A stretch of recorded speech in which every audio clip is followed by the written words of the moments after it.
Students welcome to Manabadi videos.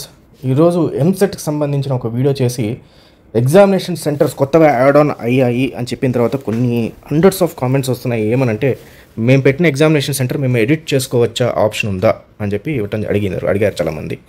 అయితే దీని గురించి పూర్తి ఇన్ఫర్మేషన్ మనం ఇప్పుడు ప్రొవైడ్ చేస్తాను మీకు నేను. తర్వాత ఇంకొక చాలామంది క్వశ్చన్స్ కూడా డిఫరెంట్ టైప్ ఆఫ్ క్వశ్చన్స్ అడుగుతున్నారు. మోస్ట్లీ అన్ని క్వశ్చన్స్ అన్నిటి కూడా ఆన్సర్ చేయడానికి ఇదే వీడియోలో ట్రై చేస్తాను. అలాగే ఫస్ట్ టైం వచ్చిన యూజర్స్ ఖచ్చితంగా మన ఛానల్ని ఫాలో అవ్వండి, సబ్స్క్రైబ్ చేసుకోండి. ఎంసెట్ ఈరోజు మీకు చెప్పే నోటిఫికేషన్ దగ్గర నుంచి ఎంసెట్ ఎగ్జామ్ అయ్యేదాకా, ఆఫ్టర్ ఎంసెట్ రిజల్ట్స్ తర్వాత కౌన్సిలింగ్ తర్వాత ఇంజనీరింగ్ కాలేజ్ జాయిన్ అయ్యేదాకా మా గైడెన్స్ మీకు ఫ్రీ ఆఫ్ కాస్ట్లో యూట్యూబ్ ఛానల్లో ఉంటుంది. అలాగే దీనికి సంబంధించి ఎనీ పీడిఎఫ్ కానీ నోటిఫికేషన్ కానీ మీకు షేర్ చేయాలంటే టెలిగ్రామ్ ఛానల్లో ఒకటి ఉంది మాది. దాని లింక్ నేను కింద ఇస్తాను, మనబడి ఇంటర్ అని. దాంట్లో జాయిన్ అయితే పీడిఎఫ్స్ కానీ ఏదైనా వస్తే ఇమ్మీడియట్గా దాంట్లో అప్లోడ్ చేయడం జరుగుతుంది. ఏదైనా న్యూస్ వచ్చినా కూడా అప్డేట్ చేయడం జరుగుతుంది. అలాగే ఎంసెట్కి సంబంధించిన online exam state wide grand టెస్ట్లో ఎవ్రీ సండే ఒక ఎగ్జామ్ రిలీజ్ చేస్తున్నాము. ఆల్రెడీ ఒక 40,000 మెంబర్స్ ఎన్రోల్ అయ్యారు. మీరు దాంట్లో ఎన్రోల్ అవ్వండి. 40,000 మెంబర్స్ ఎంతమంది పెరిగితే అంత దాంట్లో మీ ర్యాంక్ ఎంత వచ్చిందో మీరు చూసుకోవచ్చు. అలాగే యూట్యూబ్ క్లాసెస్ కూడా స్టార్ట్ చేసాం.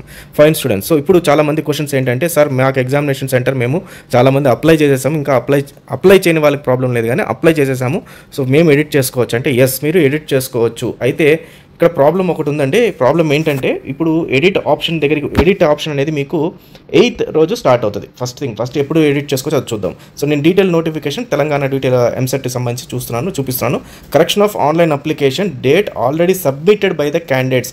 అంటే మీరు సబ్మిట్ చేసేసి ఉంటే 6th లోపల చేసేసున్నా, 7th లోపల చేసున్నా, మీరు 8th నుంచి 12th వరకు ఈ ఒకటే గుర్తుపెట్టుకోండి, ఈ 4 days మాత్రమే మీరు ఎడిట్ చేసుకోవచ్చు. ఆ తర్వాత ఎడిట్ అనే ఆప్షన్ అనేది ఉండదు, తీసేస్తారు. తర్వాత మీరు ఎక్స్ట్రా డబ్బులు వేసి కట్టినా కూడా ఓన్లీ అప్లై చేసుకోవచ్చు కానీ ఎడిట్ చేసుకోవడానికి ఎక్కడ అవకాశం కలిపియరు. ఇంకా డైరెక్ట్గా హాల్ టికెట్స్ ఎగ్జామినేషనే ఉంటుంది. కాబట్టి ఖచ్చితంగా 8th నుంచి 12th లోపల చేసుకోండి. మరి ఎడిట్ ఆప్షన్లో మాకు సెంటర్స్ మేము మళ్ళీ అప్లై చేసుకోవచ్చా, సెంటర్స్ ఏదైనా ఉంటే మార్చచ్చా, మేము దగ్గర ఉండే సెంటర్స్ అంటే చేయొచ్చు. కానీ ప్రాబ్లం ఏంటంటే, ఆల్రెడీ ఇప్పుడు ఎవరన్నా ఆ సెంటర్లో ఫుల్ అయిపోయి ఉంటే ఆ సెంటర్ని బ్లాక్ చేసి కొత్త సెంటర్ అయితే ఇవ్వడం జరుగుతుంది. అంటే కొత్త సెంటర్స్ వస్తే యాడ్ చేస్తారు తప్పితే ఆ సెంటర్ని అయితే మాత్రం బ్లాక్ చేసేసి ఉంటే మాత్రం ఆ సెంటర్ మనకు అక్కడ కనపడదు సెలెక్ట్ చేసుకోవడానికి. అదొక్కటే ఇష్యూ అంతే తప్పితే ఒకవేళ ఆ సెంటర్ ఖాళీగా ఉంది అంటే ఆ జోన్లో మీకు ఆ సెంటర్ని ఇచ్చే అవకాశం అయితే ఉంటుంది. అయితే ఇక్కడ సెంటర్స్ అంటే మీకు ఫర్ ఎగ్జాంపుల్ మీరు హైదరాబాద్ తీసుకుంటే 3 జోన్స్ ఇచ్చారు మనకు, ఈస్ట్, వెస్ట్ అండ్ నార్త్ ఇచ్చారు. అలాగే డిఫరెంట్ ప్లేసెస్లో డిఫరెంట్ జోన్స్ ఇచ్చారు, సిటీస్ ఇచ్చారు. అంతే తప్పితే అక్కడ పోయి పర్టికులర్గా ఈ ఎగ్జామినేషన్ సెంటర్ అని చెప్పేసి ఎక్కడ ఇంకా వాళ్ళు ఇవ్వాలి, అది హాల్ టికెట్లో వస్తుంది. కాబట్టి మీకు ఆ జోన్ అనేది ఫుల్ అయ్యింది అనుకోండి, సే ఫర్ ఎగ్జాంపుల్ హైదరాబాద్లో ఈస్ట్ జోన్ ఫుల్ అయిపోయింది అనుకోండి, అక్కడ ఉండే సెంటర్స్ అన్ని ఫుల్ అయిపోయినట్టే. కాబట్టి వెస్ట్ జోన్, నార్త్ జోన్ ఓపెన్గా ఉంటుంది. అదేవిధంగా విజయవాడ కానీ, వైజాగ్ కానీ, తిరుపతి కానీ ఏపీలో అవి ఫుల్ అయిపోతే జోను నెక్స్ట్ ఇంకొక జోన్ ఇవ్వడం జరుగుతుంది. కాబట్టి అది దృష్టిలో ఉంచుకోండి. జోన్ ఫుల్ అయిందంటే ఇంకా దరిదాపులు అక్కడ ఏమీ లేనట్టే అనమాట, నాట్ సెంటర్, అది జోన్ అనమాట. కాబట్టి 8th నుంచి 12th దాకా మీకు అవకాశం ఉంటుంది. ఈ అవకాశాన్ని మాత్రం ఉపయోగించుకోండి. మళ్ళీ నాకు ఛాన్స్ ఉంటుందేమో, మళ్ళీ నేను చేంజెస్ చేయొచ్చేమో అని చెప్పేసి మాత్రం అనుకోకండి. దెన్ అపార్ట్ ఫ్రమ్ దిస్ ఏదైతే సెంటర్ కాకుండా ఇంకేమేమి చేంజెస్ చేయొచ్చు అంటే ఆల్మోస్ట్ అన్ని డీటెయిల్స్ చేంజ్ చేయొచ్చు except me mobile number and email ID తప్ప మిగతా అన్ని డీటెయిల్స్ కూడా చేంజ్ చేయొచ్చు. అండ్ ఈవెన్ నేమ్ కూడా చేంజ్ చేయడానికి అయితే కుదరదు. మిగతా డీటెయిల్స్ అన్ని కూడా ఎడిట్ చేసుకోవచ్చు, క్వాలిఫికేషన్ కానీ ఇవన్నీ కూడా.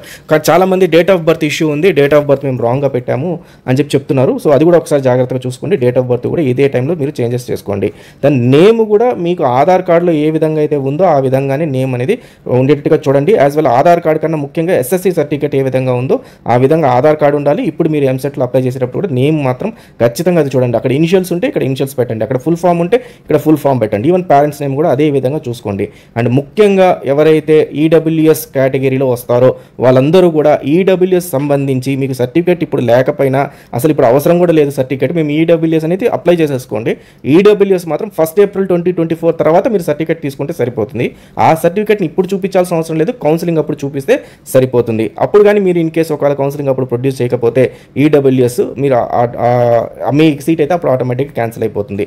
సో అది చాలా ఇంపార్టెంట్. తర్వాత 2 lakhs బిలో ఉన్నవాళ్ళు, 8 lakhs బిలో ఉన్నవాళ్ళు ఎవరైతే ఉన్నారో వాళ్ళు ఇన్కమ్ సర్టిఫికేట్స్ కూడా ఆఫ్టర్ 1st April అయితే తీసుకోండి. సో మీరందరికీ కూడా ఇది ఇన్స్ట్రక్షన్, అది దాని ప్రకారం తీసుకుని అప్పుడు ఇప్పుడు మాత్రం మీరు మీ ఇన్కమ్ లెవెల్ ఎంతైతే ఉందో ఆ ఇన్కమ్ లెవెల్ ఇప్పుడు పెట్టి అప్లై చేయొచ్చు. డాక్యుమెంట్స్ మళ్ళీ కావాలంటే కూడా అప్లోడ్ చేయొచ్చు, కౌన్సిలింగ్ ముందు కూడా చేయొచ్చు. సో చాలామంది కామెంట్స్ ఇవే అడుగుతున్నారు. సో దీనికి సంబంధించిన రిప్లై ఇన్ కేసు ఒకవేళ ఇది కాకుండా ఇంకేదన్నా ఉంటే ఒకసారి నాకు కామెంట్ సెక్షన్లో పెట్టండి, దానికి సంబంధించిన నెక్స్ట్ వీడియో చేయడమో లేకపోతే దానికి రిప్లై ఇవ్వడమో చేస్తాము. So all the best students, thank you much.